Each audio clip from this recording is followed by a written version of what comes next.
So you just got your shift mount cup holder from DrivenVW.com. The simplest way to install it is all you're going to need to do is take the 2 bolts off, slide it on top, put the bolts on, call it a day. The second option for installing the shift mount cup holder is you can actually mount the shifter on top of here.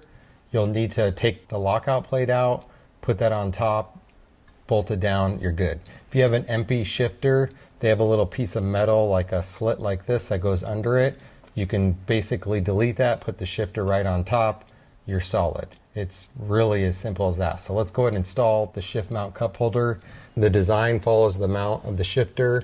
Super simple. You take the 2 bolts, you put it on top. You'll technically need a 13mm ratchet. I usually like to keep the shifter in place because if you pull it or move it out of adjustment, you're going to have to readjust it based off your transmission. So I usually try to keep it right in place, right exactly where it was. You take the cup holder, you're going to mount it right on top. You take your 2 bolts and you bolt them right in place where the same spot was.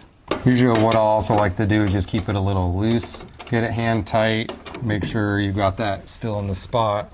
Make sure you could get it gear, first, second, third, fourth. There you go. Simple as that. We got the shift mount cup holder installed.